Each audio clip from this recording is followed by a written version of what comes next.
Salam sejahtera, terima kasih karena bersama dengan saya di Nazilin Unity Channel. Adakah Anthony Lok mahu bersara dari para politik? Ini satu kejutan yang paling besar khususnya untuk politik di Malaysia. Setiausaha Agung DAP Anthony Lok dilaporkan telah menetapkan garis masa persaraan untuk dirinya selepas daripada 3 penggal sebagai orang utama parti tersebut.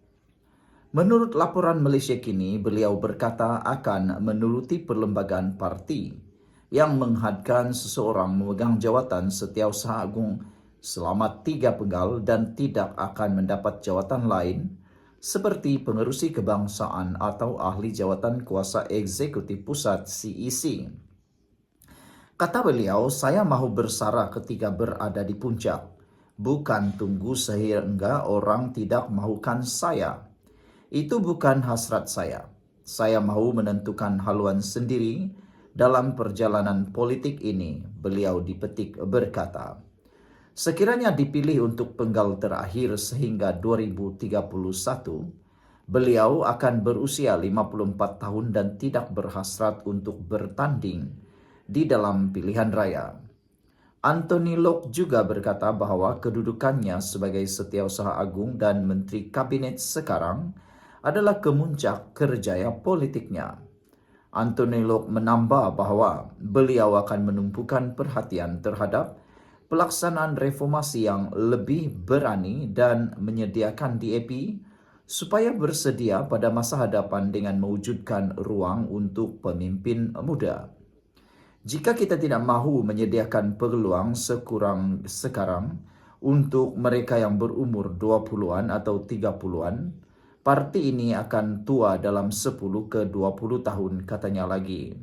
Sekarang saya tak boleh buat, tetapi dalam penggal terakhir saya akan lebih berani. Tidak ada apa untuk hilang, tidak takut untuk mengguris orang lain, beliau sebagai berkata. Saudara-saudara sekalian, sebenarnya ramai netizen yang menyokong, ramai netizen yang bersetuju dengan tindakan Anthony Lok ini. Apabila beliau menunjukkan teladan terbaik kepada mana-mana pemimpin parti yang ada di Malaysia. Sepatutnya, semua pemimpin politik yang ada di Malaysia meneladani apa yang Anthony Lok lakukan ini. Tidak sampai dah terlalu tua baru berhenti politik. Bukan nak menjadi tua masih berpolitik. Usia dah menjengah 100 tahun masih nak berpolitik. Yang lebih teruk lagi, sudah ada penyakit, sukar untuk bergerak ke sana sini, juga masih mau politik. Tak tahulah apa sebenarnya yang mereka nak kejar di dalam politik tersebut apabila sudah terlalu tua. Yang mana bergerak pun sukar, nak bercakap pun sukar, nak berdiri pun sukar. Nak kejar gaji pun aku pun tak tahu. Nak kejar kuasa pun aku pun tak tahu. Kerana pada usia dah terlalu tua, buat apalah ada uang dan kuasa. Yang diperlukan ialah masa. Jadi, tindakan Anthony Lok menggariskan masa untuk beliau bersara daripada politik adalah sesuatu yang positif dan harus dicontohi oleh pemimpin-pemimpin parti politik yang lain. Apa pula pendapat Anda semua? Sekian untuk kali ini, jangan lupa tinggalkan komen Anda.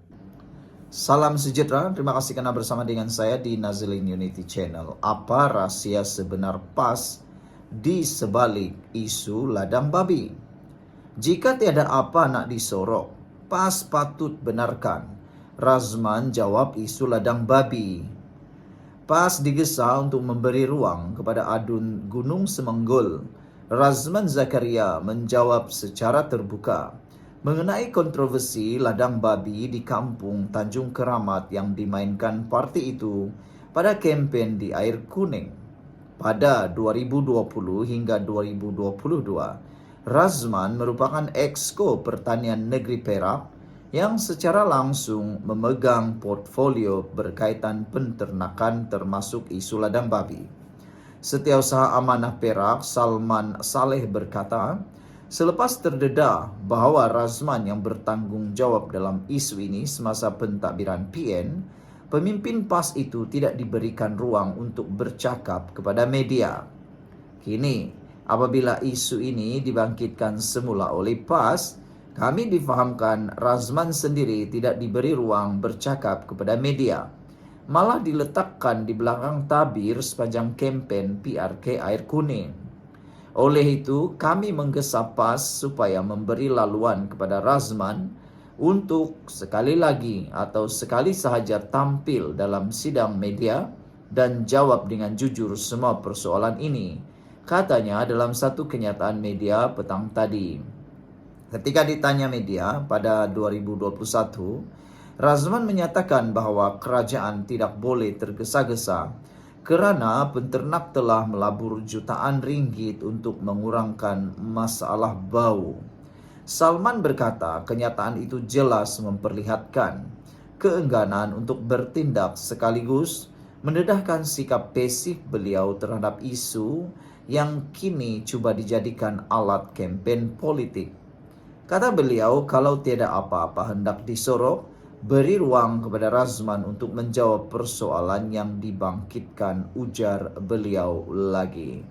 Hari ini saudara-saudara sekalian juga tular satu laporan media 4 negeri Perikatan Nasional paling tinggi kes dadah, Kelantan paling teruk, dipetik daripada Harapan Daily April 18, 2025. 4 negeri di bawah pentadbiran Perikatan Nasional PN mencatat kes penyalahgunaan dadah tertinggi di Malaysia. Paling parah membabitkan negeri Kelantan yang melaporkan 1,130 kes dalam setiap 100,000 penduduknya. Timbalan Ketua Polis Negara Datuk Seri Ayub Khan Maidin Piche berkata, Terengganu pula kedua tertinggi dengan 914 kes, diikuti Perlis 965 kes dan Kedah 898 kes bagi jumlah penduduk sama. Beliau berkata berdasarkan statistik pada 2024, sebanyak 192,857 kes penyalahgunaan dadah direkodkan di seluruh negara. Daripada jumlah itu, sebanyak 61% daripada mereka yang berusia antara 15 dan 39 tahun yang tergolong dalam kumpulan umur paling produktif. Jumlah ini membabitkan 56% daripada mereka adalah lelaki dan 75% daripadanya adalah Melayu, dengan 37% daripada mereka menganggur, katanya pada sidang media di Ibu Pejabat Polis Kontijen IPK Kedah semalam.